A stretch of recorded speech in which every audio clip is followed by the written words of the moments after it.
দুনিয়াতে উচ্চাভিলাষী হবেন না, যতটুকু আল্লাহ পাক দিয়েছেন এতে সন্তুষ্ট থাকেন। আমার 2 তলা বাড়ি আছে ভাই, আমার কিন্তু নাই, বলছি আর মনে করেন আমার 2 তলা বাড়ি আছে, আপনি এতে সন্তুষ্ট থাকেন। আপনার একজন স্ত্রী আছে, সন্তুষ্ট থাকে। আপনার একটা সুন্দর ব্যবসা আছে, সন্তুষ্ট থাকেন। আপনার এই 1 বিঘা জমি আছে, সন্তুষ্ট থাকেন। আল্লাহ যা দিয়েছেন এতে সন্তুষ্ট থাকেন, আল্লাহ আরো বাড়াই দিবেন।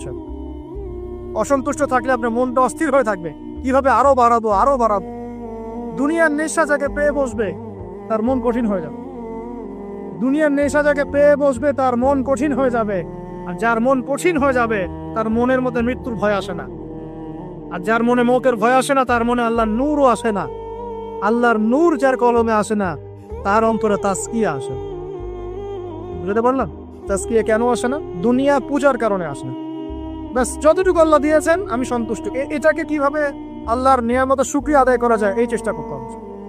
বেশি বেশি আল্লাহর নিয়ামতের শুকরিয়া আদায় করবো ইনশাআল্লাহ, আল্লাহ পাক নিয়ামত বাড়িয়ে দিবেন ইনশাআল্লাহ। আল্লাহ বলেছেন লা ইন শাকারতুম লাযিদান্নাকুম, তুমি খালি শুকরিয়া আদায় করো আমি নিয়ামত বাড়িয়ে দেব ইনশাআল্লাহ। আল্লাহ পাক আমাদের সবাইকে আল্লাহ পাকের নিয়ামতের শুকরিয়া আদায় করার তৌফিক দান করুন। মনের মধ্যে এই হিংসা, বিদ্বেষ, রিয়া, অহংকার দূর করার তৌফিক দান। সবার মধ্যে ভালো যেটা আছে নিয়ে নিবেন, খারাপটা ছেড়ে দিবেন। আর 2টো জিনিস বলে শেষ করে, সেটা হলো অতিরিক্ত খাওয়া, অতিরিক্ত ঘুম, অতিরিক্ত কথাবার্তা বন্ধ করতে হবে। বুঝতে পারেন নাই? এগুলোর সাথে তাসকিয়ার মারাত্মক সম্পর্ক আছে। আমি নিজে ফিল করতেছি। শোন, যেদিন খুব বেশি ভোজন হয়ে গেছে সেদিন ঘুম হয় বেশি, ইবাদতের স্বাদ কমে যায়, নামাজে উঠতে অলসতা লাগে। কথা কি ঠিক না বেটি?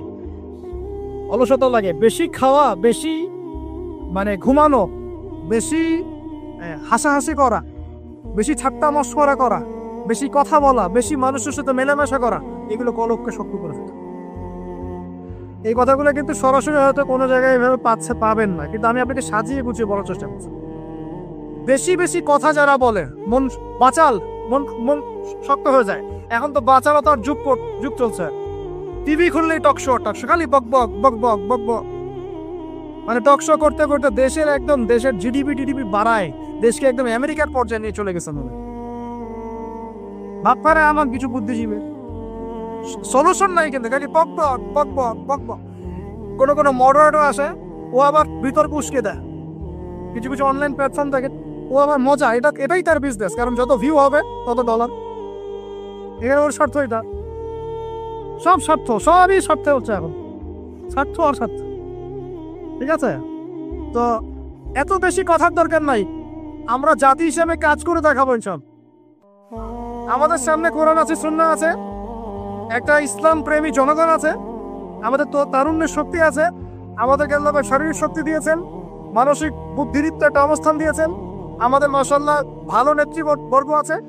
ঐক্যবদ্ধভাবে আমরা ইসলামকে নিয়ে বিশ্ব জয় করব। এত কথা নাই, খালি কাজ হবে ইনশাআল্লাহ। এত কথা কিসে? পারমাণবিক বোমা তৈরি করা হয়েছে একটাও? বলেন তো দেখি। কিম জং উন নাম শুনেছেন কিনা?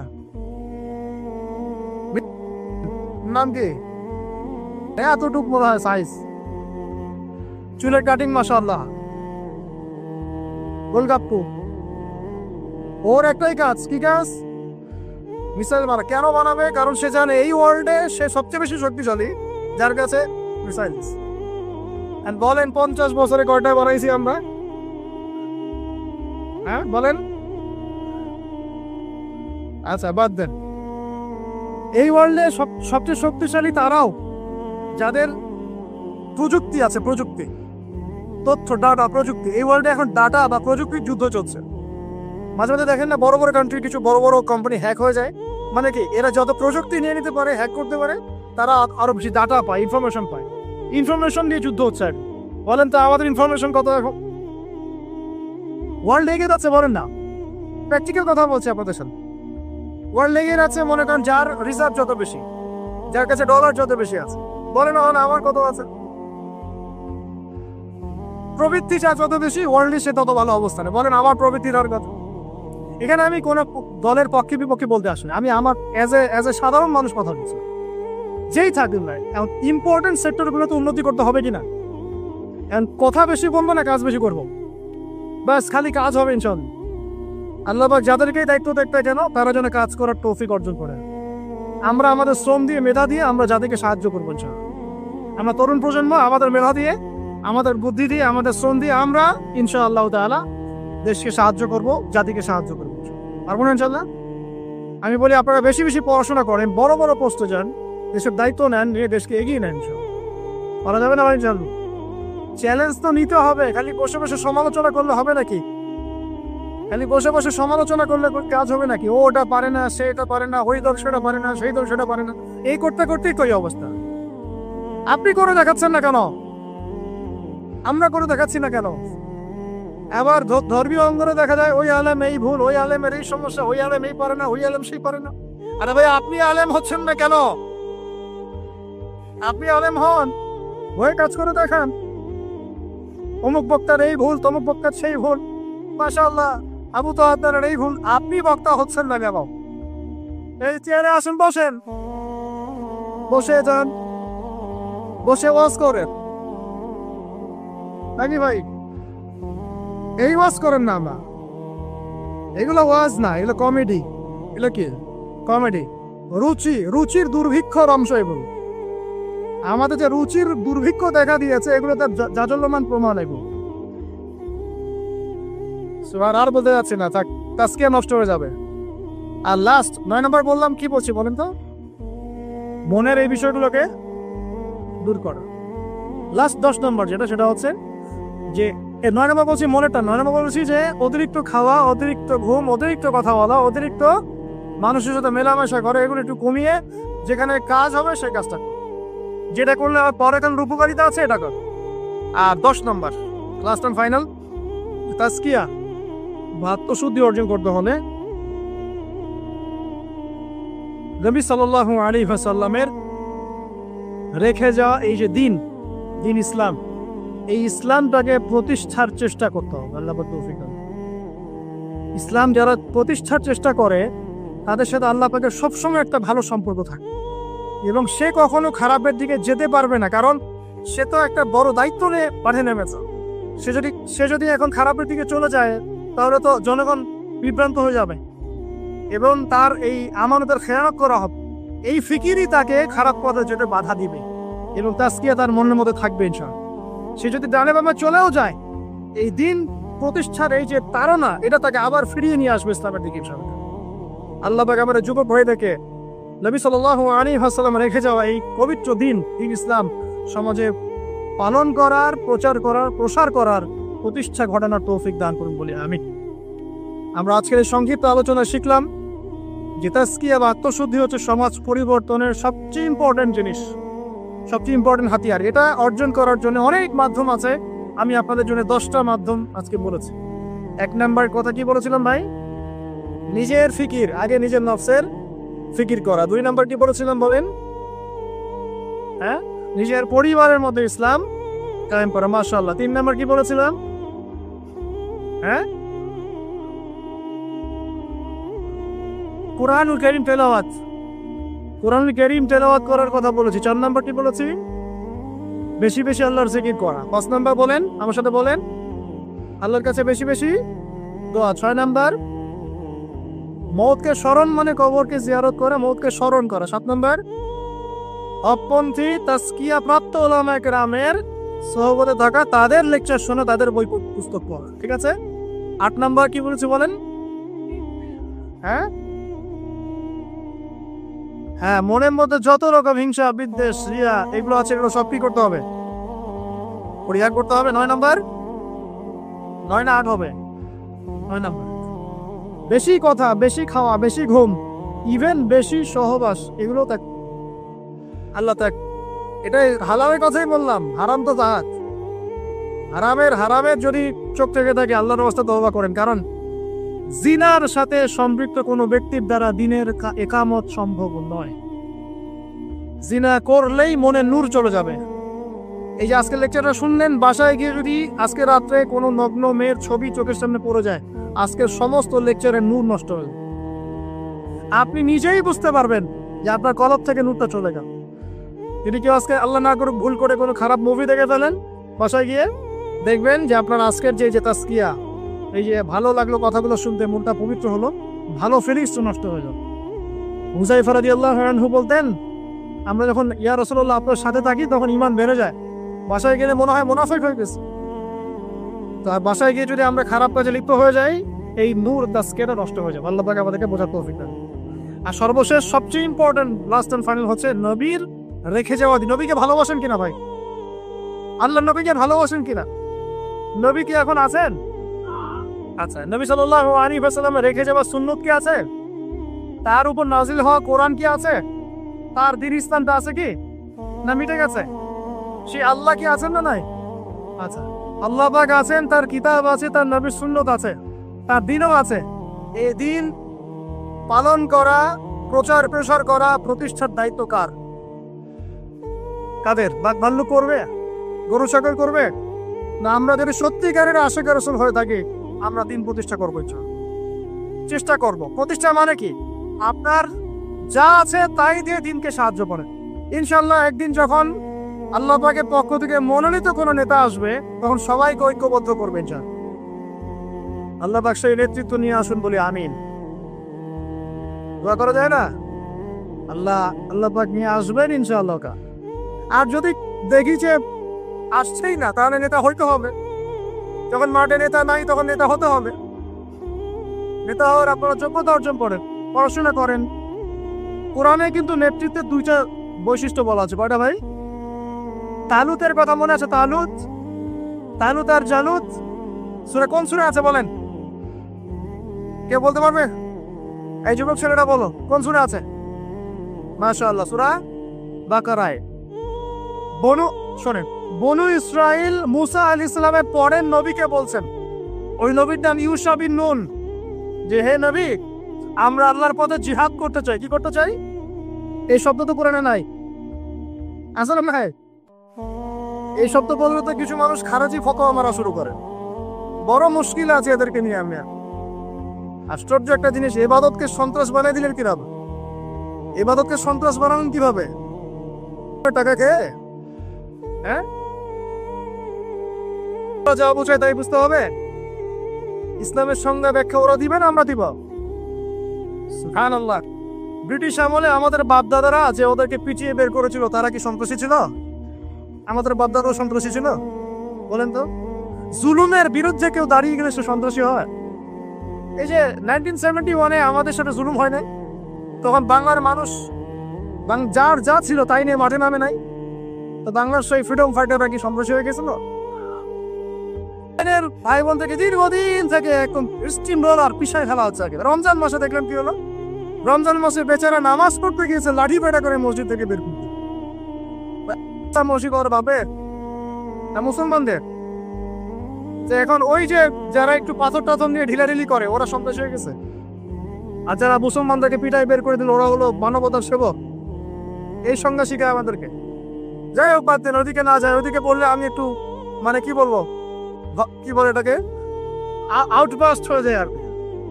ভিতরের ক্রোধটাকে দমায় রাখতে পারি। মাঝে মাঝে এমন হয় যে ভিতরের এগ্রেশনটা ধরে রাখতে পারি না, কিন্তু আপনাদের সাথে ধরে রাখতে হয়। কারণ কোনো কিছু না হচ্ছে কিছু হওয়া ভালো, কোনো কিছু না হচ্ছে কিছু হওয়া ভালো, এই সত্য চিন্তা করে চুপ করে থাকি। কিন্তু একটা জিনিস মাথায় রাখবেন, আল্লাহ রাব্বুল আলামিন এই বিশ্বে পরিপূর্ণ ইসলাম প্রতিষ্ঠা না করা পর্যন্ত কিয়ামত দিবেন না ইনশাআল্লাহ। এই জিনিসটা মাথায় ভালো করে ঢুকায় নি। এরপরে ইসলামের এগেইনস্টে যা করার করতে থাকেন, আল্লাহ এটা করবেন ইনশাআল্লাহ, কোনো সন্দেহ নাই।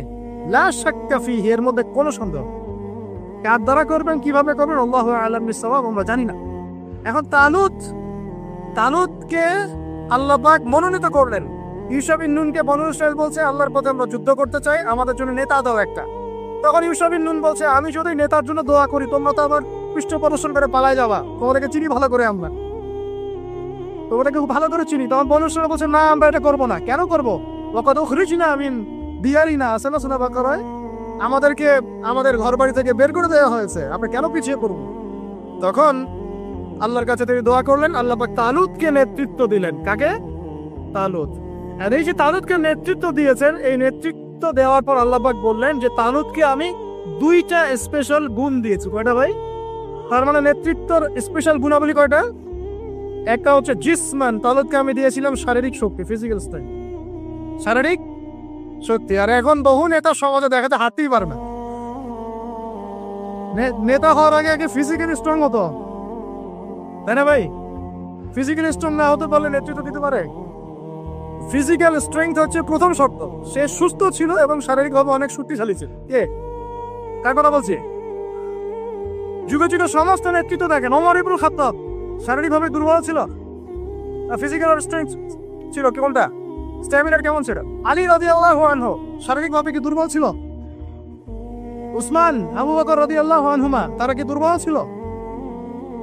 নবী সাল্লাল্লাহু আলাইহি ওয়াসাল্লাম নিজে দুর্বল ছিলেন? 40 জন পুরুষের শক্তি তার গায়ে ছিল। কতজন ভাই? আল্লাহু আকবার। 40 জন পুরুষের শক্তি তার গায়ে ছিল। তারপরে তিনি কোনোদিন কারো গায়ে থাপ্পড় দেন না, কারণ নিজের উপর আঘাত আসলে তিনি মাফ করে দিতেন। শুধু একটা যুদ্ধে তিনি তীর নিক্ষেপ করেছিলেন, ওই তীর এক কাফেরের গলার পাশ দিয়ে চলে গেছে, ওতেই তার মৃত্যু হয়ে গেছে। ওতেই নবী সাল্লাল্লাহু আলাইহি ওয়াসাল্লামের মনেও যদি কষ্ট দিত, আল্লাহ পাক তাকেও পাকড়াও করতেন আযাব থেকে। নবীজি না বললেও আল্লাহ পাক তাকে পাকড়াও করতেন। যাই হোক, তাহলে তালুতকে প্রথম যে গুণাবলী দেওয়া হয়েছে নেতৃত্ব, সেটা কি? জিসমান, শারীরিক শক্তি। তার মানে এখন যারা এটা হতে চান, আগে ফিজিক্যালি স্ট্রং হবেন, ভালো ভালো খাওয়া দাওয়া করবেন, হালাল টাকায়, আরাম টাকায় না, জিম টিম করবেন, হ্যাঁ, বক্সিং টক্সিং প্র্যাকটিস করবেন, রেসলিং টেসলিং খেলবেন, হ্যাঁ, কুস্তি কুস্তি করবেন, মানে ফিজিক্যালি স্ট্রং হওয়ার চেষ্টা করবেন। আর এইগুলো করো তো ভালো, টিকটক চালানোর চাইতে। সকালে উঠে যদি আমরা একটু গ্রাউন্ড দিয়ে দৌড়াদৌড়ি করি, মাঠে ফুটবল খেলেন বা একটু ফিজিক্যাল কসরত করেন, জিম করেন, কাজটা ভালো না? এটা ওই টিকটক আছে ভালো না? বসে বসে ফেসবুক উঠানো আর ওই যে পর্ন দেখাচ্ছে ভালো না? এই জন্য বলি এগুলো ভালো, এগুলো করেন, তা ওইগুলোতে চান। এটা হলে 1 নম্বর জিসমান, মানে ফিজিক্যাল স্ট্রেংথ। 2 নম্বর ইলমান, জ্ঞান। কি লাগে ভাই তাহলে? দুইটা, একটা জিসম, একটা ইলম। এখন আমাদের এই দুইটা না থাকলেও চলে, খালি জনগণ বললেই হলো যে আপনার চরিত্র ফুলের মতো পবিত্র, তাই না ভাই? এই দুইটার একটা না থাকলেও চল। আল্লাহ পাক আমাদের সবার উপরে এমন এমন সব নেতৃত্ব নিয়ে আসুন, যাদেরকে আল্লাহ পাক শারীরিক শক্তি এবং জ্ঞানের শক্তি দান করছে। বলি আমিন। দোয়া করতে সমস্যা আছে? যাকেই নিয়ে আসুক, সে যদি ফিজিক্যালি স্ট্রেংথ শক্তিশালী হয়, তার মধ্যে জ্ঞান থাকে, সে ইসলাম প্রতিষ্ঠা করে, আমার কোনো সমস্যা আছে? কোনো সমস্যা না। আমরা দোয়া করবো আল্লাহ পাক তাকে দীর্ঘ নেয় ঘাত দারাজ করুন, আমিন। আর যদি দেখি যে কোনো নেতাই নাই, তখন নেতা হতে হবে। কি হতে হবে? আল্লাহ পাক তৌফিক এনায়েত করুন। আমাদের যুবক ভাইদেরকে আল্লাহ কবুল করুন, আমিন। তাজকিয়া অর্জন হচ্ছে সমাজ পরিবর্তনের মূল জিনিস। আর এই তাজকিয়া অর্জনের জন্য প্রথম কাজ হলো নিজের চরকায় আলাইকুম আনফুসাকুম, নিজেকে নিয়ে ভাবুন, বাস নিজেকে নিয়ে ভাবুন, নিজের কবরকে নিয়ে ভাবুন, আপনার আমলনামা নিয়ে ভাবুন, এই বিগত জিন্দেগিতে কি করেছে এটা ভাবেন, সামনের জীবনে কি করতে পারি এটা ভাবেন। এখন মনে করেন আপনি চিন্তা করলেন যে না, আমার জীবনে ভালো কাজ খুব কম আছে, আপনার নাই বলে গিয়েছিল, আমি মিলিয়েছি খাতা কলম নিয়ে, দেখলাম ভালো কাজ খুব বেশি নাই। এখন কি করতে হবে আপনাকে? প্রথম কাজ আমার সাথে বলেন আস্তাগফিরুল্লাহ। বায়াত করাচ্ছি, বায়াত বলেন আস্তাগফিরুল্লাহ আল্লাযী লা ইলাহা ইল্লা হুয়াল হাইয়ুল কাইয়্যুম ওয়া আতুবু ইলাইহি। আল্লাহ, আমরা বিগত জীবনে যে পাপগুলোই করেছি, আল্লাহ আমাদেরকে মাফ করুন, এবং আগামী পুরো জীবনে আমাদেরকে কোরআন সুন্নাহ মেনে চলার তৌফিক দান করা যাবে ইনশাআল্লাহ। এখন থেকে 5 ওয়াক্ত নামাজ ছাড়বো না ইনশাআল্লাহ। রাজি আছি? সম্ভব হলে জামাতে পড়বো, যদি জামাত কোনো কারণে পড়া পসিবল না হয়, অন্তত পক্ষে বাসায় পড়বো ইনশাআল্লাহ। প্রতিদিন 5 টাকা 10 টাকা হলেও দান খয়রাত করবো ইনশাআল্লাহ। প্রতিদিন একজনকে হলেও দাওয়াত দিব ইনশাআল্লাহ। প্রতিদিন একটা করে ভালো কাজের আদেশ করবো ইনশাআল্লাহ। একটা করে হলেও খারাপ কাজে নিষেধ করবো ইনশাআল্লাহ। প্রতিদিন একটা পৃষ্ঠা করে হলেও কোরআন পড়বো ইনশাআল্লাহ। 1 পৃষ্ঠা হলেও হাদিস পড়বো ইনশাআল্লাহ। 1 পৃষ্ঠা হলেও ইসলামিক কোনো বই পড়বো ইনশাআল্লাহ। আর গার্লফ্রেন্ডের নাম্বার মোবাইল থেকে ডিলিট করে দেবো ইনশাআল্লাহ। ঠিক আছে ভাই? যত রকম আজে বাজে কাজ, আড্ডা মারা, এই পর্ন দেখা, হ্যাঁ, আপনার মাদক দ্রব্যের আসর, খারাপ ফ্রেন্ড সার্কেল, গুন্ডামি, মাস্তানি সব থেকে তওবা করলাম, আল্লাহ কবুল করুন, আমিন। আগে নাম্বার ডিলিট করেন, এটা প্রথম কাজ। এই ফিতনা থাকলে সমস্যা। এটা কেমন ফিতনা আপনাকে বলায় আমি বুঝাই, শুনেন শুনেন। এটা এমন ফিতনা যে অবৈধ অবস্থাতেও ফিতনা সৃষ্টি করতে পারে, বৈধ অবস্থাতেও করতে পারে। অতএব খুব সাবধান। নবী সাল্লাল্লাহু আলাইহি ওয়াসাল্লামের এই হাদিসটা মাথায় রাখেন। নবীজি বলেছেন, আমি পুরুষদের জন্য নারীদের চাইতে ভয়ঙ্কর কোনো ফিতনা রেখে যাচ্ছি না। ব্যাস, এখন কি করবেন? কলেজের সামনে দাঁড়া থাকবেন? আমি পুরুষদের জন্য নারীদের চাইতে ভয়ঙ্কর কোনো ফিতনা রেখে গেলাম না। কে বলেছেন? কে বলেছেন? আমি কি তার চেয়ে ভালো সমাজ বুঝবো? অতএব আমার পরামর্শ ভাই, ভালো কাজে ব্যস্ত থাকেন, নিজের আমলনামা গোছান, পাপ ছেড়ে দেন, ভালো কাজে এবং দিনই কাজে মেহনতের সাথে থাকেন। সামর্থ্য হয়ে গেলে বিয়ে শাদী করে না, সামর্থ্য হয়ে গেলে বিয়ে শাদী করে না। একটা করবেন, একটা ভাই। অনেক আলেম এখন অনেক কথাই বলছে, ঠিক আছে, আমি পরামর্শ দিচ্ছি, একটাই কইরেন, একটাই। এখানে একটা আবেগী কথা বলি, আবেগী কথাটা শোনেন। যদি প্রথমত আপনি রিজিকের সোর্স তালাশ করবেন, এরপর আল্লাহর কাছে সেজদায় কান্নাকাটি করবেন, আল্লাহকে বলবেন, আল্লাহ আমার জন্য উপযুক্ত, যে আমার জীবনে আসলে দুনিয়া আখেরাত দুটোই সুন্দর হয়ে যাবে। আল্লাহ এমন কোন মেয়ে বা স্ত্রী আল্লাহ তুমি আমার জীবনে এনে দাও, এই দোয়া আল্লাহর কাছে করো। এরপর যখন পাত্রী যদি পছন্দ হয়ে যায়, যে না সব দিক থেকে মাশাআল্লাহ তাকে পারফেক্ট মনে হচ্ছে, আপনি যদি মন থেকে তাকে ভালোবাসা শুরু করেন, ডানেও দেখবেন না আর বামেও দেখবেন না, বাস তাকে নিয়ে জীবন কাটিয়ে দেবেন। করা যাবে ইনশাআল্লাহ। এখনকার সমাজে এটা একটা সমস্যা, কেউ কাউকে নিয়ে সন্তুষ্ট থাকতে পারছে না। স্বামী স্ত্রীকে নিয়ে না, স্ত্রী স্বামীকে নিয়ে। এই সমস্যাটা দূর হবে এভাবে। আর মনে রাখবেন, এটা সাহাবীদের যুগ নয়, এটা কাদের যুগ নয়। আপনিও সাহাবী নন, আপনার স্ত্রীও কিন্তু মহিলা সাহাবী নয়।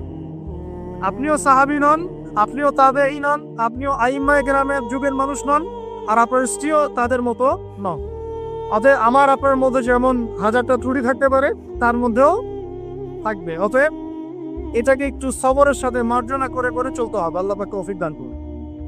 তবে এক পর্যায়ে যদি এমন দেখা যায় যে এই ফিতনার কারণে আপনি দিন থেকে বিচ্যুত হয়ে যাচ্ছেন, তখন আপনি দিনকে বেছে নেবেন, ফিতনাকে বেছে নেবেন। কথা বুঝতে পারছেন ভাই? আল্লাহ তৌফিক দান করুন। এগুলো গোল্ডেন নসিহত, এগুলো ওঠেন বসেন পরে আপনি শুনতে পারবেন না। এগুলো লাভ জাপ মার্শাল আর্ট জিকির হয়, মার্শাল আর্ট।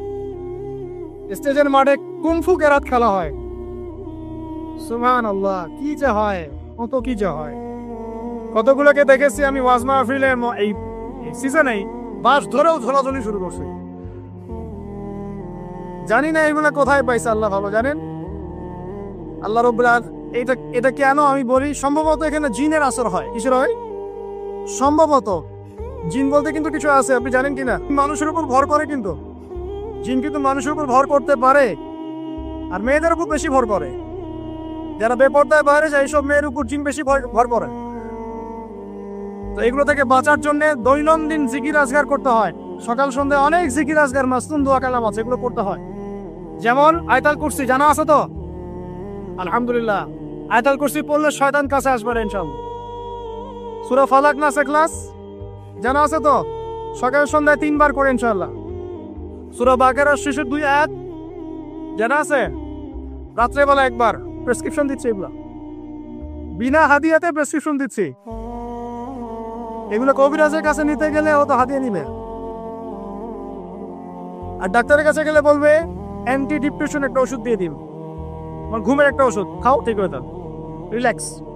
কিন্তু সব রোগের ট্রিটমেন্ট মেডিকেল সায়েন্স করতে পারে না। রুকিয়া, বদনজর, জাদুগ্রস্ততা, সেহের, এগুলো ট্রিটমেন্ট মেডিকেল সায়েন্স করতে পারে না। এগুলো ট্রিটমেন্ট কুরআন করবে, হাদিস করবে, দোয়া কালাম করবে।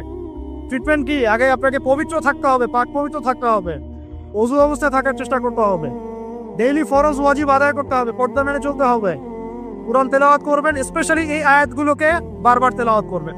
সূরা ফালাক, সূরা নাস, সূরা ইখলাস, আয়াতুল কুরসি, সূরা বাকারা শেষের 2 আয়াত, সূরা হাশরের শেষের 3 আয়াত। আর একটা বড় অস্ত্র বলে দেই, এটা পড়লে শয়তান বাপ বাপ করে দূরে চলে যাবে ইনশাআল্লাহ। দাজ্জালও যদি আসে সেও দূরে চলে যাবে ইনশাআল্লাহ। বলে দিব সূরা কাহফ এর প্রথম 10 আয়াত। সূরা কাহফের যত বড় জিন শয়তান হোক না কেন, ইবলিসের বাপও যদি আসে, সূরা কাহফের 10 আয়াত পড়বেন, সে দূরে চলে যাবে। বিশ্বাস করছেন না? ইভেন এই যে করোনা ভাইরাস চলেছিল না মাঝখানে, ওই সময় কিন্তু আমরা দেশে সফর করেছি, লক্ষ বলবো না, বেশি হয়ে যাবে, হাজার হাজার মানুষের সাথে মুসাফা করেছি। এই যে এখানে আসলাম, অনেকে মুসাফা করলে যাওয়ার সময় করবেন কিনা? এই যে বললো যে হাত মিলানো যাবে না, বলবেন না কাজে নাকি? সবার মুখে পট্টি থাকবে, হাত মেলানো যাবে না, তাই না? করোনার সময় আমরা এভাবে ঘুরেছি, একদিনও জ্বর হয়নি আলহামদুলিল্লাহ। কিছু করেছি আর করি নাই, প্রতিদিন সূরা কাহফের 10 আয়াত পড়েছে। নিজের কথা বললাম, এরকম কাজ হয় তো? প্রতিদিন সূরা কাহফের 10 আয়াত পড়েছে। আমি বলছি না এটাই পড়েন, এটাই পড়া সুন্নত, এটা বলছি নাই। ব্যক্তিগতভাবে এটার উপর আমল করেছিলাম, আলহামদুলিল্লাহ, আল্লাহ পাক হেফাজত করেছে। অনেকে সূরা ওয়াকিয়া তেলাওয়াত করেন রাত্রেবেলা, সূরা ওয়াকিয়া তেলাওয়াত করার বদৌলতে রিজিক বাড়ে, রিজিক প্রশস্ত হয়। অনেকে আত্মীয়তার সম্পর্ক বজায় রাখেন, রিজিক প্রশস্ত হয়। অনেকে চাষ্টের নামাজ পড়েন, ওই যে 2 রাকাত সালাতুদ দুহা আদায় করেন, এর বদৌলতে দেখা যায় রিজিক প্রশস্ত হয়। অনেকে অজু অবস্থায় থাকেন, রিজিক প্রশস্ত হয়। এক এক মানুষকে আল্লাহ এক একটা আমলের ওসিলায় আল্লাহ পাক তার মঞ্জিলে মাকসুদে পৌঁছায় দেন। তো আলহামদুলিল্লাহ, এটা একটা অস্ত্র। আল্লাহ পাক আপনাদের সবাইকে সূরা কাহফের উপর আমল করার তৌফিক দান করুন। আমিন। তো প্রিয় ভাই, শেষ করতে হবে, লম্বা করব না, আস্তে আস্তে ঘুরিয়ে নিচ্ছি। 1 নাম্বার কি কাজ? আত্মশুদ্ধি অর্জনের জন্য ভাই, নিজের চরকায় মানে নিজের নফসের খবর নিব, অন্যের কথা পড়ে আগে নিজে 5 ওয়াক্ত নামাজ পড়বো, নিজে রোজা রাখবো, নিজে যাকাত দিব, নিজে ইসলামের উপর প্রতিষ্ঠা থাকবো ইনশাআল্লাহ। এটা 1 নাম্বার। 2 নাম্বার, তাজকিয়া অর্জনের 2 নাম্বার কাজ হচ্ছে নিজের পরিবারে ইসলাম প্রতিষ্ঠা করা। কি বললাম বলেন? কেন বললাম? কারণ নিজের পরিবারে যদি ইসলাম প্রতিষ্ঠা না করতে পারি, অন্যের মূর্খতা এবং অনইসলামিক কাজের কারণে আমি ইফেক্টেড হয়ে যাব। তাই নিজের পরিবারের মধ্যে ইসলাম প্রতিষ্ঠা করার চেষ্টা করতে হবে। আল্লাহ পাক তৌফিক দান করুন, বলি আমিন। আল্লাহ পাক সূরা তাহরিমের 6 নম্বর আয়াতে বলেছেন যে কু আনফুসাকুম, নিজে জাহান্নামের আগুন থেকে বাঁচো, ওয়া আহলিকুম নারা, তোমার পরিবারকে জাহান্নামের আগুন থেকে বাঁচা। পরিবার আছে কার কার? হাত তুলেন দেখি। মাশাআল্লাহ, সবাই তো আছে। পরিবার মানে কি? স্ত্রী সন্তান কার কার আছে? আচ্ছা, হাত নামা। দেখেন, বাবা মা এগুলো পরিবারের অন্তর্ভুক্ত বিষয়, কিন্তু বাবাকে আপনি শাসন করতে পারবেন না, মাকে আপনি শাসন করতে পারবেন না, তাকে আপনি নসিহত করতে পারবেন, দাওয়াত দিতে পারবেন। আর আপনার আন্ডারে যারা আছে, আপনার স্ত্রী, আপনার সন্তান, এরা হচ্ছে পরিবারের অন্তর্ভুক্ত, আপনার কাছের, এদের উপর আপনি শাসন চালাতে পারবেন। অতএব যাদের পরিবার আছে, পরিবারের মধ্যে ইসলাম প্রতিষ্ঠা করার চেষ্টা করে, আল্লাহ পাক তৌফিক দান। একটু বসেন ভাই, বিশৃঙ্খলা করেন না, আমরা গুটিয়ে নিচ্ছি, এখনই গুটিয়ে নিচ্ছি। আর কিছু প্রশ্ন আছে, দিয়ে শেষ করব। 3 নাম্বার কাজ, আমার সাথে মনোযোগ দেন ভাই। 3 নাম্বার কাজ হচ্ছে নিয়মিত কোরআন তেলাওয়াত করা। নিয়মিত কোরআন তেলাওয়াত করা। আমার সাথে একটু ওয়াদা করেন তো ভাই, ডেইলি কমপক্ষে 1 ঘন্টা কোরআন তেলাওয়াত করবো ইনশাআল্লাহ। করা যাবে? সবার বাসায় কোরআন আছে তো নাকি? কোরআন পড়তে পারি তো নাকি? যারা পড়ি না, আজকে নিয়াত করব, মসজিদের হুজুর আছে, ইমাম সাহেব আছে, মাদ্রাসা শিক্ষক আছে, গিয়ে আপনি কোরআন পড়া শিখবেন ইনশাআল্লাহ। করা যাবে ইনশাআল্লাহ? কোরআন তেলাওয়াত করে না শিখেন, আল্লাহর ওয়াস্তে কোরআন তেলাওয়াত করে না শিখে মৃত্যুবরণ করেন না। আল্লাহর ওয়াস্তে আল্লাহকে কি মুখ দেখাবেন আর নবীকে কি মুখ দেখাবেন চিন্তা করুন। কোরআন আল্লাহ নাজিল করেছেন কেন? আমাদের জন্য, গরু ছাগলের জন্য? কাদের জন্য? মানুষের জন্য না গরু ছাগলের জন্য? গরু ছাগলের হিসেব আছে? কার কার হিসেব হবে? মানুষ আর জিন। মৃত্যু আমাদেরকে বরণ করতে হবে, কবরে যেতে হবে আমাদেরকে, পুলসিরাত আমাদেরকে পার হতে হবে, কোরআন মানতে হবে আমাদের। কি সেই আমরা যদি কোরআন তেলাওয়াত করে না শিখি ভাই, হবে? বিষয়টা হবে? আল্লাহ পাক আমাদের সবাইকে কোরআন তেলাওয়াত শেখার তৌফিক দান করুন। এখানে আমি অনেক বেশি জোর দিই, কারণ কি জানেন? কোরআন তেলাওয়াত শেখাটাই এবং নিয়মিত তেলাওয়াত করাটাই আপনার মনে ইসলামের প্রতি মহব্বত সৃষ্টি করবে। এরপরে আপনি ইসলামের জন্য জীবনও দিতে পারবেন কিন্তু এই অবস্থায় পারবেন না। এই অবস্থায় একটা দাবরানি খালি উল্টা দিকে দৌড় দেওয়া শুরু করুন, এখন পারবেন না, এখন বলতে পারবেন হ্যাঁ নারায়ে তাকবীর আল্লাহু আকবার চলো রে, বাস যখন মাঠে নামবেন ওই দিক থেকে যখন কাউন্টার অ্যাটাক আসবে দেখবেন নাই আপনি শেষ। অতএব কোরআনের চর্চা তেলাওয়াত বেশি বেশি বাড়াতে হবে, আল্লাহ তৌফিক দান করুন। 3 নাম্বার। 4 নাম্বার ভাই, দৈনন্দিন জিকির আজগার গুলো ছাড়বো না ইনশাআল্লাহ। দৈনন্দিন জিকির আজগার ছাড়বো না। কেমন? দৈনন্দিন 100 বার বলবো সুবহানাল্লাহ, পারা যাবে? 100 বার সুবহানাল্লাহ বললে 1000 নেকি হবে ইনশাআল্লাহ। দৈনন্দিন 100 বার বলবো আস্তাগফিরুল্লাহ ওয়া আতুবু ইলাইহি, পারবো তো ইনশাআল্লাহ? দৈনন্দিন কমপক্ষে সকালে 10 বার, সন্ধ্যায় 10 বার দরুদ ইব্রাহিম পড়বো ইনশাআল্লাহ, পারবো? দৈনন্দিন পড়বো সুবহানাল্লাহি ওয়া বিহামদিহি সুবহানাল্লাহিল আযীম, পারা যাবে? দৈনন্দিন পড়বো লা হাওলা ওয়ালা কুওয়াতা ইল্লা বিল্লাহ, পারবো? ডেইলি পড়বো লা ইলাহা ইল্লাল্লাহ ওয়াহদাহু লা শারীকা লাহ লাহুল মুলকু ওয়া লাহুল হামদ ওয়া হুয়া আলা কুল্লি শাইইন কাদির, পারা যাবে? দৈনন্দিন পড়বো ইনশাআল্লাহ সুবহানাল্লাহি ওয়া বিহামদিহি আদাদা খালকিহি ওয়া রিদা নাফসিহি ওয়া জিনাতা আরশিহি ওয়া মিদাদা কালিমাতিহি, পারা যাবে ইনশাআল্লাহ? এই সুবহানাল্লাহ, আলহামদুলিল্লাহ, লা ইলাহা ইল্লাল্লাহ, আল্লাহু আকবার, এই যে দরুদ, এই যে জিকির আজগার গুলো আছে, এইগুলো প্রতিদিন করলে আল্লাহর সাথে সম্পর্ক আরো হবে। জিকির করলে কি লাভ হয় আপনি একটু বলে দেই। জিকির করলে আল্লাহর সাথে কলবের সম্পর্ক তৈরি হয়। কি হয় ভাই? অন্তরের সাথে আল্লাহ পাকের সাথে একটা কানেকশন তৈরি হয়। জিকির যে ব্যক্তি ছেড়ে দেয় তার অন্তরটা মরে যায়, আর মরা কলবের মধ্যে আল্লাহর নূর আসে না, জিন্দা কলবের মধ্যে আল্লাহর নূর আসে।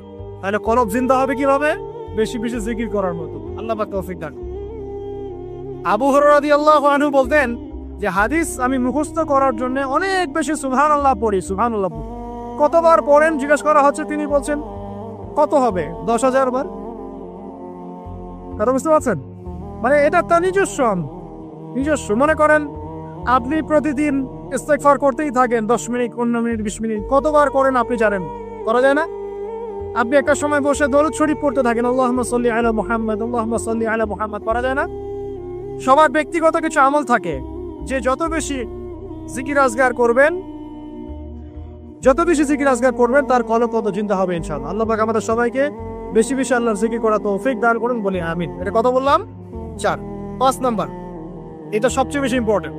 কারণ আমি তাসাউফ এবং আত্মশুদ্ধি বই যেটা আছে আল্লামা তাকি উসমানী দাওয়াত বারাকাতুহু, আল্লামা তাকি উসমানীর বইগুলো বাসায় সবাই কিনবেন। আমি পরামর্শ দিই আল্লামা তাকি উসমানীর যে বইগুলো আছে এগুলো বাসায় কিনে পড়া শুরু করবেন, অনেক গভীর জ্ঞান পাবেন ইনশাআল্লাহ। তো তার তাসাউফ আত্মশুদ্ধি বইয়ের মধ্যে তিনি এনেছেন যে অনেক বড় বড় বুজুর্গানা দিন তারা তাজকিয়ার জন্য এই আমলটাকে বেশি গুরুত্ব দিতেন, সেটা হলো আল্লাহর কাছে বেশি বেশি দোয়া করা। কি করা ভাই? বেশি বেশি দোয়া করা, মানে চলতে ফিরতে দোয়া করতে থাকতেন। যেমন ধরেন যে এমনও বুজুর্গ ছিলেন, আলেমে দিন ছিলেন, যারা রাস্তায় হাঁটছেন, বাজারে যাচ্ছেন, বাজারে যাওয়ার সময় আল্লাহকে বলছেন, আল্লাহ বাজারে যাচ্ছে, বাজারে আমার কেনাকাটা যেন সহজ হয়। আমরা কি বাজারে যাওয়ার সময় এরকম কথা বলি? বাসায় ঢুকছেন, বলছেন আল্লাহ বাসায় ঢুকছি, বাসার পরিবেশটা যেন ভালো থাকে, এখানে যেন গিয়ে কোনো বিপদের খবর না শুনি। আল্লাহ আমি মানে ব্যবসায় যাচ্ছি, আজকের ব্যবসাটা আল্লাহ যেন সুন্দর হয়, ভালো হয়। মানে প্রতিটা কাজেই তারা দোয়া করতে থাকতেন। বুঝতে পারছেন না কথা? প্রতিটা কাজেই দোয়া করতে থাকতেন, আল্লাহ আমার জুতার ফিতা ছিঁড়ে গেছে, আমার জুতার ফিতা দাও। আল্লাহ আমি খুব ক্ষুধার্ত, আল্লাহ একটু ভালো খাবারের ব্যবস্থা করুন। আল্লাহ আমি খুব পিপাসার্থ, আমার জন্য একটা ভালো হালাল পানির ব্যবস্থা করুন। আল্লাহ আমার সন্তানটা অসুস্থ, আল্লাহ তাকে শেফা দিয়ে। আল্লাহ আমি স্ত্রী সন্তানকে রেখে সফরে আসছেন না, বাসায় তুমি ওদেরকে হেফাজত করো। মানে প্রতিটা কাজের প্রতিটা চিন্তা আল্লাহর সাথে শেয়ার করো। এটা যে যত বেশি করতে পারে তার সাথে আল্লাহ পাকের সম্পর্ক তত বেশি লাভ। আর এটা করলে 3টা লাভ। কটা লাভ ভাই? যে দোয়াটা করবেন হয় সাথে সাথেই আল্লাহ পাক আপনাকে দিবেন, না হলে এই দোয়ার ওসিলায় আপনার তাকদীরের কোনো বিপদ আল্লাহ দূর করে দিবেন। মনে করেন আপনি দোয়া করেছেন, আল্লাহ আমাকে কালকে এই ব্যবসার এই কাজটা তুমি সলভ করো, কালকে গিয়ে দেখলেন সেই কাজটা আপনি পান নাই।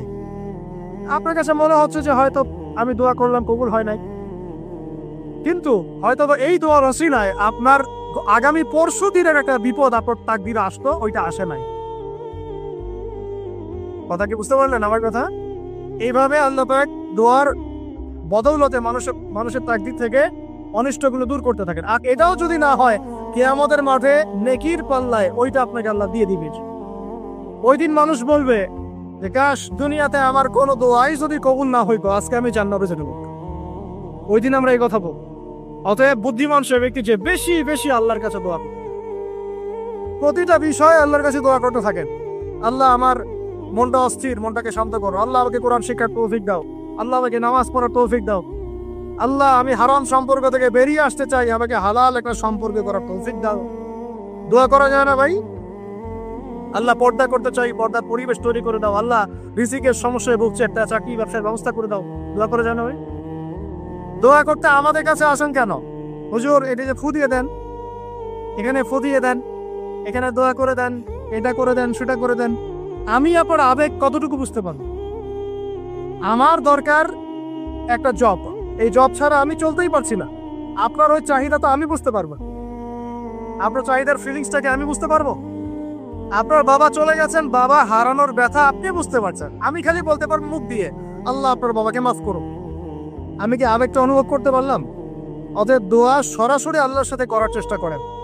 আল্লাহ পাক এটাই বলেছেন যে ওয়াইদা সাআলাকা ইবাদি আন্নী ফাইন্নী করিব, যখন আমার বান্দারা আমার সম্পর্কে জিজ্ঞাসা করে হে নবী বলে দিন আমি খুব কাছেই আছি। উজিবু দাওয়াতাদ দাঈ ইযা দাআন, যখন বান্দা আমাকে ডাকে দোয়া করে আমি সরাসরি তার দোয়া কবুল করি, শুনি। একদম ঘাড়ের রগ, এই ঘাড়ের রগের চাইতে আল্লাহ আমাদের কাছে আছে। সুবহানাল্লাহ। ব্যাস আজকেই ফিরে আসেন প্রিয় ভাই, আজকেই ফিরে আসেন, আল্লাহর কাছে দোয়া করা শুরু করেন। আল্লাহ পাক তৌফিক দান। আর দোয়া কবুলের অনেক সময় আছে, এই যে ওয়াজ মাহফিলের সময়, হালাকার সময়, শেষ রাত্রে, তাহাজ্জুদে, ফরজ নামাজের আগে পরে, হ্যাঁ বৃষ্টি বর্ষণের সময়, অনেক দোয়া আছে, সময় আছে। এই সময়গুলোতে দোয়া করলে আল্লাহ দোয়া কবুল করবেন। আর সবচেয়ে ভালো একটা অস্ত্র শিখিয়ে দিই আপনাকে, দিব। অন্য একদিন বলেছিলাম একটা লেকচারে, আর মনে পড়ে গেল বলে দিই। যদি দেখেন দোয়া আপনার কবুল হচ্ছে না দীর্ঘদিন ধরে, আল্লাহ পাকের কাছে ওযু অবস্থায় 2 রাকাত নামাজ পড়ে কিছু ভালো কাজ করে, মানে ধরেন একটু কুরআন তেলাওয়াত, একটু দান সাদাকা, বা একটু আত্মীয়দেরকে দান সাদাকা, বা একটু এতিমের মাথায় হাত তোলানো, বা দিনের রাস্তায় কিছু খরচ করে একটা ভালো কাজ করে হাত তুলে আল্লাহকে বলবেন আল্লাহ তোমার সন্তুষ্টির জন্য আমি এই ভালো কাজটুকু করলাম। আল্লাহ তোমার তাওহীদের কালিমা লা ইলাহা ইল্লাল্লাহ এর ওসিলায় আমার দোয়াটা কবুল করুন। ইনশাআল্লাহ তাআলা আপনি আপনার দোয়ার ফল পাবেন ইনশাআল্লাহ। পরীক্ষিত আমার জীবন এমন সময়ে গিয়েছে যে নিঃশ্বাস নিতে পারবো কিনা এটার গ্যারেন্টি ছিল, শ্বাস নিতে পারবো কিনা গ্যারেন্টি ছিল। আর মনে করবেন না এগুলোর জন্য অদৃশ্য কোনো শক্তি দায়ী, এগুলোর জন্য আপনার আমার মতো দাড়ি টুপিওয়ালা কিছু মানুষই দায়ী। এটা বুঝতে পারছেন? বাস আর কিছু বললাম। অতএব দাড়ি টুপি পাগড়ি জুব্বা ঘোমটা দেখলে লাফানো শুরু করবেন না কখনো। বহু মুনাফিক সমাজে ঘুরে বেড়ায় এই সন্দেহ মাঝে, এদের কাজই হলো নিজের ভাইয়ের গোশত খাওয়া। কি কথা বলেন তো? বুঝবেন আপনিও দাওয়াতি কাজে মাঠে নামেন, ইসলামের জন্য কিছু করতে মাঠে নামেন, নিজেই বুঝতে কিছু বলে দেওয়া লাগবে। তবে এতটুকু সুসংবাদ তাদেরকে দিয়ে রাখি, যারা নিজের ভাইয়ের গোশত খায়, তোমাদের এই মুনাফিকের চরিত্র অতি শীঘ্রই অচিরেই পুরো বাংলার সামনে নগ্ন হয়ে যাবে ইনশাআল্লাহ। বাংলার মানুষ আর এখন বোকা না, তারা সব বোঝে, তারা জানে, তারা উপলব্ধি করতে পারে। তাদেরকে এভাবে ব্রেন ওয়াশ করা যায় না, এখন তাদেরকে এভাবে ডিমোটিভেটেড করা যায় না। তারা যুবকরা এখন পড়াশোনা করছে মাশাআল্লাহ, তারা উলামায়ে কেরামের সোহবতে যাচ্ছে, তারা হক বাতিল চিনতে পারছে মাশাআল্লাহ। আস্তে আস্তে তারা এমন একটা জায়গায় যাবে, এই যুবকরা আগামী দিনে ইনশাআল্লাহ জাতিকে নেতৃত্ব দিবে। আমাদের যা করার আছে করতে থাকো, যত ষড়যন্ত্র পিছন থেকে করতে থাকো, কিছুই করতে পারবে। আরশের মালিকের কাছে যে কবুল হয়ে যায়, দুনিয়ার মানুষ তার কোনো ক্ষতি করতে পারে না, এটা মনে রাখবে। ক্ষতি মানে কি? নবী সাল্লাল্লাহু আলাইহি ওয়াসাল্লামকে তো মানুষ গালি দিয়েছে। নবী সাল্লাল্লাহু আলাইহি ওয়াসাল্লামকে মানুষ গলার মধ্যে চাদর দিয়ে পেঁচিয়ে গলা ফাঁস দেওয়ার চেষ্টা করেছে। মানুষ তার দাঁত একদম ঘুষি দিয়ে ভেঙে দিয়েছে, তার মাথার মধ্যে তরোয়ারের গোড়া দিয়ে কড়া দিয়ে আঘাত করেছে, তার পাকে বচকে দেওয়া হয়েছে। এই কাজগুলো তো নবীর সাথেও হয়েছে। তায়েফের মানুষ তাকে মেরেছে, রক্ত ঝরতে ঝরতে দাড়ি দিয়ে রক্ত পড়তে পড়তে পায়ের জুতা আটকে গিয়েছে। এই মানুষগুলো এই এই এই ঘটনাগুলো আমাদের নবী মুহাম্মদ সাল্লাল্লাহু আলাইহি ওয়াসাল্লামের সাথে হয়েছে। তাহলে এই কাজগুলো হওয়া মানে কি সেই ব্যক্তির মানে অপদস্থ হওয়া দুনিয়াতে? এগুলো কবুলিয়াতের নিদর্শন। কিসের নিদর্শন? এগুলো কবুলিয়াতের নিদর্শন। আর যারা এই কাজগুলো নবীর সাথে করেছিল ওরা কি সফল হয়ে গেছে? ওরা দুনিয়াতেও সফল হয় নাই, পরকালেও জাহান্নামে যাবে ইনশাআল্লাহ। আল্লাহ রাব্বুল আলামিন আমাদের সবাইকে প্রকৃত ঈমানদার হওয়ার তৌফিক দান করুন। 5 নম্বর বলছিলাম প্রিয় ভাইরা, বেশি বেশি আল্লাহর কাছে কি করবেন? দোয়া করবেন। 6 নম্বর আসেন, এই 5টা বলে শেষ করে দিন। 6 নম্বর শোনেন, সপ্তাহে একটা দিন হলেও কবর জিয়ারত করতে যাবে। কেন বললাম তাজকিয়ার সাথে এর কি সম্পর্ক? তাজকিয়ার সাথে সম্পর্ক আছে, একটু বোঝার চেষ্টা করেন। জান্নাতুল বাকি দেখেছেন নববীর পাশে? বাকিউল গারকাত যেটা আমরা বলি, কবরস্থান মদিনার পাশে। নবীর যুগে কবরস্থান ছিল মসজিদের পাশে। কেন ছিল মসজিদের পাশে? কারণ 5 ওয়াক্ত নামাজে মানুষ যাবে আসবে, কবর দেখবে, পরকাল স্মরণ হবে। এখন কবরস্থান আমাদের সমাজের ওই দূরে বাইরে, বছরে একদিন আপনি যান। আর এই জীবনটা বস্তুবাদী, সকাল থেকে ওঠা ঘুমানো পর্যন্ত খাওয়া দাওয়া ফুর্তি করা, খালি বস্তুবাদী বিষয়গুলো। এগুলো আমাদেরকে মৌত থেকে ভুলিয়ে রাখে, পরকাল থেকে ভুলিয়ে রাখে। তাই মাঝে মাঝে কবর জিয়ারত করলে আপনার কবর বন্ধ করো প্লিজ। মাঝে মাঝে কবর জিয়ারত করলে আপনার পরকালের কথা কি হবে? স্মরণ হবে। তখন আপনারও ফিকির হবে যে আমাকেও একদিন এখানে আসতে হবে এবং ইনশাআল্লাহ এই জন্য প্রস্তুতি গ্রহণ করা আমার উচিত। এই ফিকিরটা মনে হবে না? এখন কি মনে হয় এগুলো? এখন মনে হচ্ছে না। আল্লাহ পাক আমাদের সবাইকে মাঝে মাঝে হলেও এটলিস্ট কবর জিয়ারত করে পরকালকে স্মরণ করার তৌফিক দান করুন। 7 নাম্বার, 7 নাম্বারটাও অনেক বেশি ইম্পর্টেন্ট। এটা শোনেন, 7 নাম্বারটা হচ্ছে বেশি ইম্পর্টেন্ট। এটাও সেটা হলো আল্লাহ কিছু মানুষ আছে দুনিয়াতে, আছে না? যে মানুষগুলো আত্মশুদ্ধি, যাদের মধ্যে আত্মশুদ্ধি আছে, যারা আল্লাহওয়ালা পরেজগার, যাদের মধ্যে হিংসা বিদ্বেষ এই বিষয়গুলো খুব কম, এবং যারা কোরআন সুন্নাহ নিয়ে গবেষণা করেন, মানুষকে ভালো কিছু দেওয়ার চেষ্টা করেন, এই মানুষগুলোর সাথে সম্পর্ক রেখে তাদের সাথে সহবতে চলবেন। তাদেরকে দেখে আপনি শিখতে পারবেন। সবকিছু বইপত্র পড়ে হয় না, কিন্তু ওলামায়ে কেরামের কাছাকাছি গিয়ে সহবতে গিয়ে দিন শিখতে হবে। আল্লাহ পাক তৌফিক দান। সাহাবীরা কিন্তু বইপত্র পড়ে কোরআন হাদিস শেখেন নাই, জানেন? তারা কোরআন হাদিস এগুলো শিখেছেন স্বয়ং নবীকে দেখে শিখেছেন। দেখে শিখেছেন না? তারপরের জেনারেশন সাহাবীদেরকে দেখে শিখেছে, তারপরের জেনারেশন তাবেঈদেরকে দেখে শিখেছে, তারপরের জেনারেশন তাবেঈদেরকে দেখে শিখেছে। এইভাবে আস্তে আস্তে আস্তে আস্তে এই সিলসিলা চলে আসছে। এখন আমরা কি করি? ইন্টারনেট দেখে শিখি। কি দেখে শিখি? একটা মাসালা জানতে চান, বাস ঢুকলেন ইউটিউবে, ফেসবুকে, তখন দেখলেন ওই মাসালা নিয়ে 10 আলেমের 10 রকম মন্তব্য। মাথা খারাপ এখন, তাই না ভাই? তারপরে দেখেন যে অমুক যা বললো তমুকের বিরুদ্ধে। আর মাশাআল্লাহ কিছু ননসেন্স ইউটিউবার আছে, হ্যাঁ, কমন সেন্স মাই ননসেন্স, কিছু ননসেন্স কমন সেন্স হীন ইউটিউবার কিছু আছে, ফেসবুকের আছে। কি টাইটেল দেওয়া লাগবে সেটাও জান। অমুক তমুককে ধুয়ে দিল, মানে ওয়াশিং মেশিন, ডিটারজেন্ট পাউডার, অমুক তমুককে ধুয়ে দিল। হ্যাঁ, তমুককে আবার যে ওয়াশ করলেন তমুক, হ্যাঁ, অমুককে এই করলেন, বাপরে, মানে কি একটা অবস্থা। এই জন্য যে ইউটিউবিং এর কথা বলছো না, ওই যে ইউটিউবার আমাদের অফিসিয়াল যারা আছে ওদের সহ আমরা অচির একটা অ্যানাউন্সমেন্ট নিই। ইউটিউবিং করতে চাও, ভিডিও রেকর্ড করতে চাও, ইনশাল্লাহ এমন একটা সিস্টেম তোমাদের সামনে আমি লঞ্চ করতে যাচ্ছি। এই সিস্টেম পার করে তোমাদেরকে আসতে হবে রেকর্ড করার জন্য। এই সিস্টেমের মধ্যে প্রথম কি থাকবে জানেন? 40 দিন নামাজ পড়ছে কিনা আমাকে দেখাতে হবে। বেনামাজি তোমার সাথে ইউটিউবে কি সম্পর্ক? তোমার সাথে দিন প্রতিষ্ঠার কি সম্পর্ক? দিন কায়েমের কি সম্পর্ক? তোমার তারা দিনের কোনো কাজ নাই। 40 দিন নামাজের রিপোর্ট পেশ করবা যে নামাজ পড়ছি ভাই 40 দিন। আগে হবে রিটেন পরীক্ষা, লিখিত পরীক্ষার মধ্যে আমি 6টা সাবজেক্ট ফিক্স করছি। 1 নম্বর কোরআন, 2 নম্বর হাদিস, সহজ, বেশি কঠিন না, প্রাইমারি জিনিস। 3 নম্বর সিরাত, নবীর জীবনী। 4 নম্বর ইসলামের ইতিহাস, 5 নম্বর ফিকহ, আর 6 নম্বর হচ্ছে আকীদা। এই 6টা বিষয়ের কিছু কিতাব আছে, বেসিক কিতাবগুলো দিয়ে দেওয়া হবে, পাশায় পড়াশোনা করবে, করে 1 মাস 2 মাস পরে পরীক্ষা দিবে। আগে দেখবো জ্ঞানের কি অবস্থা। ওই যে নেতৃত্বদের কয়টা গুণ বলে বলেন? একটা লাগবে ইলম, একটা জিসম। দিনের যে কাজ করবে, দিন বুঝে কিনা এটা তো আমাকে দেখতে হবে, ও দিনের জ্ঞান আছে কিনা এটা তো আমাকে বুঝতে হবে। দিন আমল করে কিনা আমাকে তো জানতে হবে। নামাজও পড়ে না, দিনের জ্ঞানও নাই, ওকে তো রেকর্ড করতে দিলে মাথা খারাপ হবে। ও কোন কন্টেন্ট কোথায় লাগাবে, কোন টাইটেল কোথায় দিবে মাথা। আর এটা তো মিডিয়ার যুগ, মানুষ দিলকে তাল বানা রেখে দিন। হ্যাঁ, যদি বলি এখন যে মাশাআল্লাহ আমরা একটা জান্নাতি পরিবেশে বসে আছি, দেখবেন কিছু বলদ বলে ফেলবে কালকে সাতক্ষীরা আর মাটিকে জান্নাতের সাথে তুলনা করলে আবু তো হাত কথা বুঝতে পারেন না? এই হলো অবস্থা। ইন্টেলেকচুয়াল অবস্থা আমাকে জানতে হবে। তো আগে রিটেন পরীক্ষা দিবে, তারপর ভাইবা, ভাইবার পরে আমরা কিছু ক্রাইটেরিয়া দিব। এই রুলস এবং রেগুলেশনস মেনটেন করে করতে পারলে করবে, আদারওয়াইজ না। শোনেন, দুষ্ট গরুর চেয়ে শূন্য গর অনেক ভালো।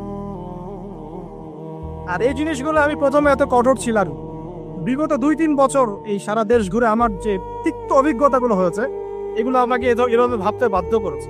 এখন মনে করি এগুলো আল্লাহর পক্ষ থেকে কল্যাণই ছিল, আলহামদুলিল্লাহ। অভিজ্ঞতাগুলো না হলে এগুলো শিখতে পারতাম। সুবহানাল্লাহ।